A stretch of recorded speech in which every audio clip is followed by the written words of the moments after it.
वाहेगुरु जी का खालसा वाहेगुरु जी की फतेह। वीर जी, मैं आगरा से कोमल कौड़ानी। मैं आपको बताना चाहूँगी कि 2018 से मैंने अमृत वेला संभाला है।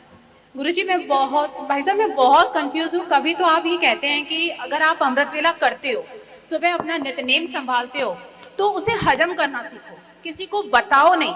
और कभी ऐसा लगता है कि आप बोलते हो कि सबका अमृत वेला बनाओ। तो वीर जी, मेरा ऐसा पर्सनल मैंने ऐसे देखा है कि जब जब मैंने ऐसा किया, जैसे मेरा नित्यनेम है सुबह 3 बजे उठने का, 3 बजे मैं उठती हूँ। और अगर मेरी किसी फ्रेंड से मेरी बात हुई तो मैं उनको भी बताती हूँ कि नहीं, तुम लोग भी अमृत वेले उठो, बहुत फायदा होता है। हम गुरुद्वारे जाते हैं, बाबा जी के प्रकाश में पहुंचते हैं, सब कुछ करते हैं। ऐसा मैंने नोटिस किया है वीर जी कि जब जब ऐसा होता है तो 2 या 4 दिन मेरा नित्यनेम बिगड़ जाता है। मैं 3 बजे की उठने वाली 4 बजे 4:30 बजे, तो मुझे समझ में नहीं आता कि क्या करना चाहिए। बड़ा प्यारा सवाल है। ये बहुत लोगों की दुविधा है, बहुत लोगों को रास्ता मिलेगा। इनका कहना ये है, आप कहते हो कि अमृत वेला करो तो फिर लोगों को बताओ नहीं, विनम्रता रखो। और दूसरी तरफ आप कहते हो कि लोगों को जोड़ो। बड़ी ध्यान से समझ, सारी बात ना मन की है।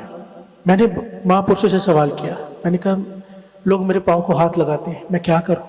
महापुरुषों ने मुझे कहा था कि अपने पाँव को माथा कभी मत टिकवाना, हाथ मत लगवाना, फतेह बुलाना या धन गुरु नानक बुलवाना, क्योंकि मर्यादा ही नहीं है। और तू पाँव को हाथ लगवाएगा, खत्म हो जाएगा। प्यार से बोलिए धन गुरु नानक। तो मैंने कहा मैं नहीं चाहता हूँ फिर लोग पाँव को हाथ लगाते, मैं क्या करूँ? कहने के बस यही बात है, बड़ी ध्यान से समझना। तू नहीं चाहता फिर भी लोग पाँव को हाथ लगाते, तेरा कुछ नहीं जाएगा। पर अगर तू चाहने लगा लोग पाँव को हाथ लगाए तो तेरा कुछ बचेगा नहीं। प्यार से बोलिए धन गुरु नानक। आप लोगों को जोड़ने के लिए अगर बोल रहे हो, भावना है कि दूसरे को जोड़ना है इसलिए बता रहे हो, तो नहीं छूटेगा बेटा। और मैं पूरी बात सुन लीजिए, नहीं छूटेगा। मैं पूरी बात सुन लीजिए। अगर हमारी भावना जोड़ने की इसलिए बता रहे कि अमृत वेले मैं उठती हूँ, मुझे आनंद आता है, तू भी उठते रहो, तुझे आनंद आएगा, तो नहीं छूटेगा। ये तो गुरु की कृपा है, ये तो जोड़ना है। पर अगर हमारे मन में भावना ये कि दूसरे को पता चले हम उठते हैं, क्योंकि सारी बात भावना की है।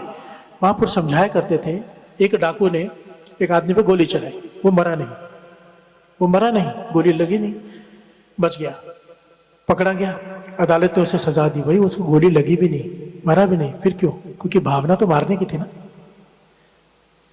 अभी डॉक्टर चाकू से शरीर को काट देता है, हम उसे पैसे देते, थैंक यू भी बोलते हैं, काट रहे हैं शरीर को, पर क्यों? भावना उसकी बचाने की है।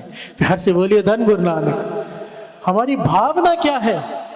दुनिया ये देखती है कि मैं कर क्या रहा हूँ यहाँ पर बैठ के। दुनिया बोल के वाह भाई साहब क्या कीर्तन करते हैं, भाई साहब कितना अच्छा बोलते हैं, भाई साहब कितनी ऊंची आत्मा है। गुरु नानक अंदर का देख रहे हैं कि मेरे अंदर क्या चल रहा है। गुरु नानक, दुनिया देखती है कि हम कर क्या रहे हैं, गुरु नानक देखता है कि हम कर क्यों रहे हैं। क्या मेरी भावना ये तो नहीं दुनिया मुझे पूछे?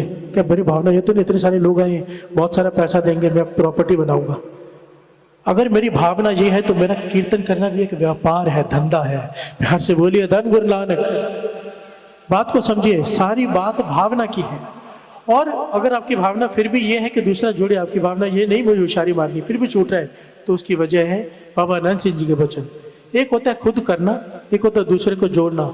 दूसरों को जोड़ने के लिए अपना नित्यनेम दूसरों से 4 गुना चाहिए। जोड़ने के लिए अगर आपको दूसरे को जोड़ना है, जो स्टेज पे बैठ के बोल रहा है, जो दूसरों को जाके उपदेश दे रहा है कि अमृत वेले उठे, उसका नेम दूसरों से 4 गुना कम से कम ज़्यादा होना चाहिए, तो उसकी बात पे असर होता है। नहीं तो असर नहीं रहता और अपना नेम भी छूट जाता है। तो बेटा अपना नेम बढ़ाओ, आपकी सोच बड़ी पवित्र है, ऊंची है, अपना नेम बढ़ा लो, गुरु मेहर करेगा। धन गुरु नानक, धन गुरु नानक।